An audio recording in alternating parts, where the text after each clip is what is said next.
लालगंज प्रखंड के पंचदमिया में बीते गुरुवार को सरियाम लोजपा दलित सेना के राष्ट्रीय सचिव सह भीम आर्मी के कद्दावर नेता राकेश पासवान की अपराधियों ने उनके घर के दरवाजे पर गोलियों से भून दिया।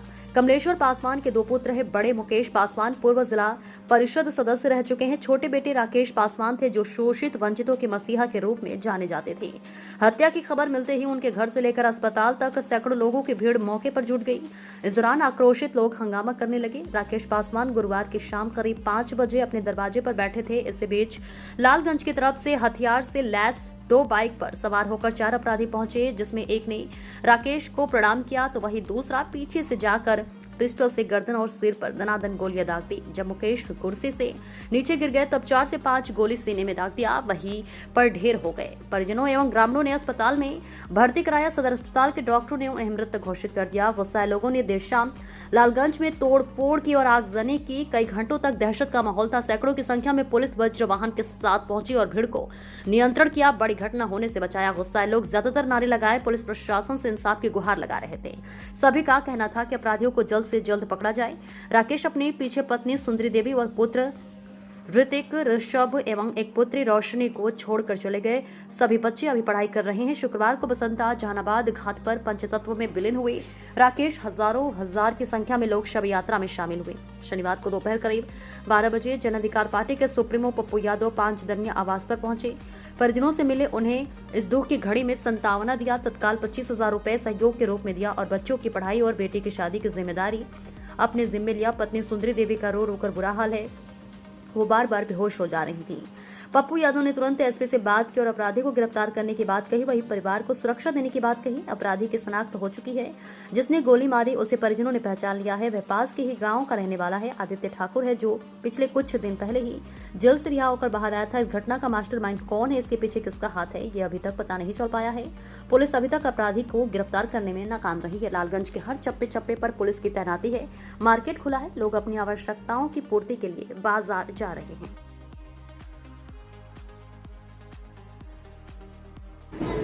इतना कहेंगे कि एसपीजी ट्रायल हमारी बेटी ने आदित्य ठाकुर को अपने आंख से कह रहे हैं, देखते हैं अभी लालगंज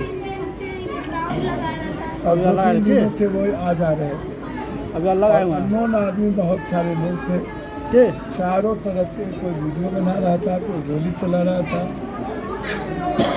कोई दूर तक गाँव को। अब गांव में आकर के इससे बड़ा दुस्साहस तो कुछ नहीं।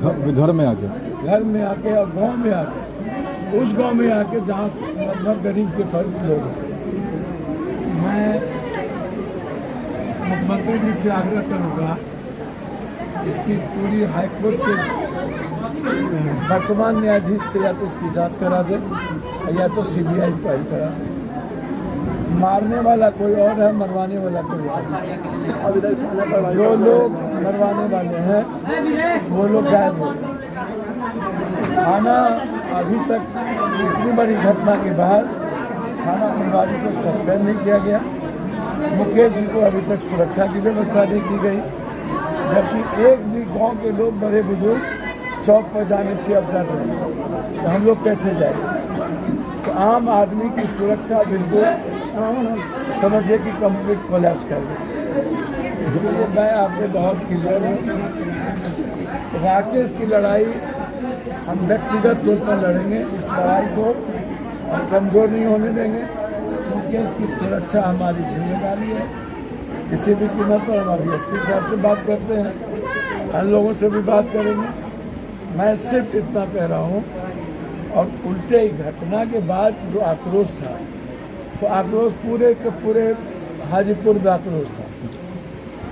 सभी जगह से लोग आए। आप जिस तरीके से घटना करवाए, आप एक बार लालगंज थाना इधर नहीं आया तो बहुत नेचुरल है, आक्रोश होगा। गांव के लोग और परिवार के लोग तो बिल्कुल अपने वियोग में थे, उनको तो कोई मतलब ही नहीं था।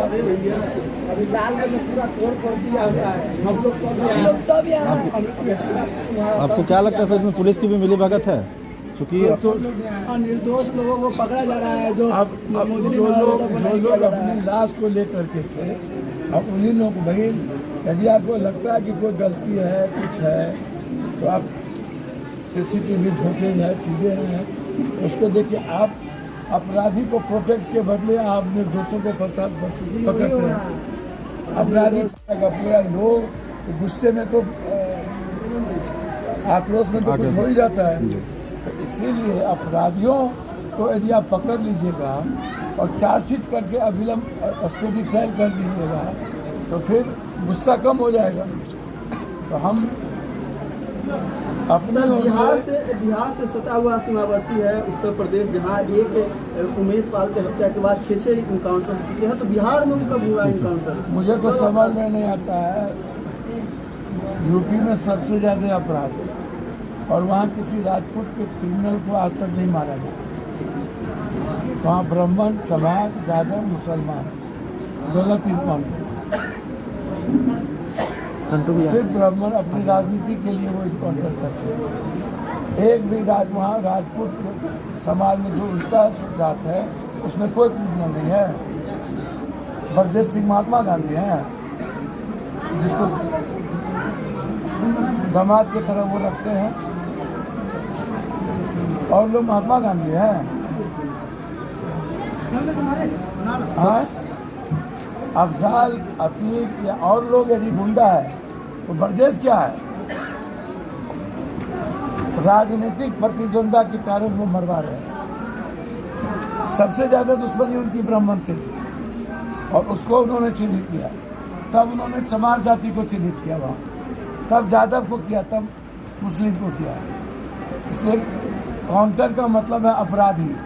किसी जात धर्म का मजहब का अपराधी हो उसको मारिए। हम आएंगे तो क्या कहेंगे यादव का क्रिमिनल महात्मा गांधी है, ये यादव का जो क्रिमिनल है हम क्या कहेंगे वो सुभाष चंद्र बोस है, हम छोड़ देंगे? क्रिमिनल क्रिमिनल, अपराधी अपराधी है, कोई हो किसी को नहीं छोड़ेंगे। सवाल है न्याय का, कहाँ सोए हुए हैं ये लोग?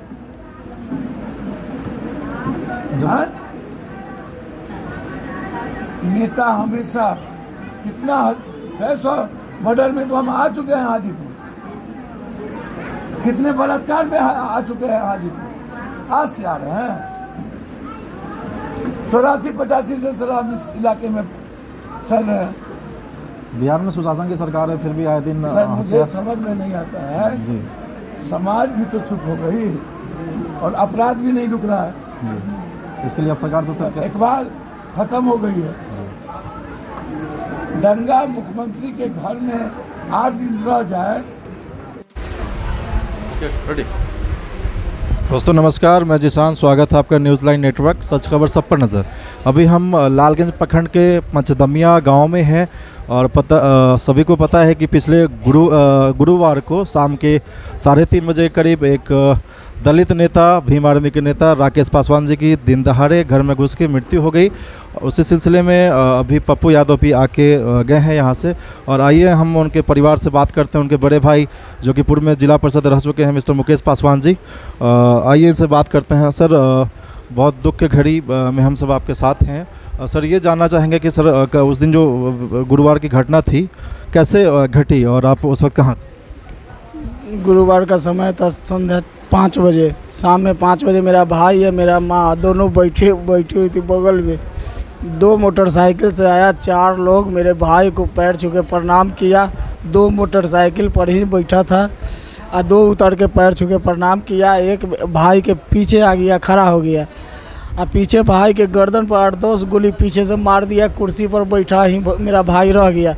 हम ऊपर छत पर, हम भी हाजीपुर से एक कार्यक्रम से लौटवे किए थे, हम भी कपड़ा बदल के आना नीचे ही आ रहे थे, देखे कि फटफट के आवाज़ क्या है भाई, तो हम दौड़े तो ऊपर से ताके इसे तो नीचे जो मोटरसाइकिल लिए हुए था वो भी ऊपर गोली चलाया, जो ऊपर भी गोली हमको दीवार पर लगा।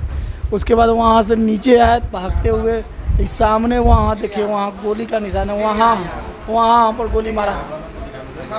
वहाँ फिर उसके बाद फिर मेरा भतीजा हमको धक्का दे के, जो अभी उतरी लिए हुए है राकेश के लड़का, वो हमको धक्का दे के गाड़ी यहाँ हमको नीचे गिरा दिया।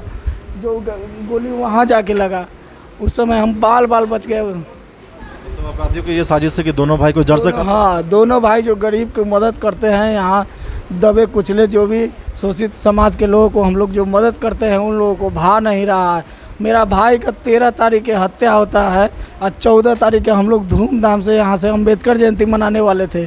शोभा यात्रा यहाँ से कम 10,000 लोग लालगंज में रहता। अम्बेडकर जी के हम लोगों में कोई अथी अम्बेडकर जी का था कि संगठित रहो, पढ़ो लिखो, सुरक्षित रहो। हम लोग में न कोई तलवार है न कोई कलम है। कलम लेके एक सिंगल कलम हाथ में लेके हम लोगों के शोभा यात्रा अम्बेडकर जी के निकालना था। 13 तारीख को शाम में मेरा 5 बजे भाई के हत्या कर रहा है या 14 तारीख को हम लोग अम्बेडकर जयंती मनाने के लिए पूरा उत्सुक थे। सर ये जो हत्या के पीछे की कुछ वजह पता चल पहले से कुछ पहले से मेरे भाई से एक पंचायती में कुछ लोगों से, यहाँ के स्थानीय लोगों से। सर ये जो हत्या के पीछे की कुछ वजह पता चल पहले से कुछ पहले से मेरे भाई से एक पंचायती में कुछ लोगों से, यहाँ के स्थानीय लोगों से राजनीतिक कुछ झगड़ा हो गया था। उसमें FIR भी हुआ था। दोनों तरह SP भी यहाँ कैंप किए थे, वहाँ चौक पे अथी हुआ था। उसके बाद मेरे भाई विधानसभा का चुनाव लड़ा था।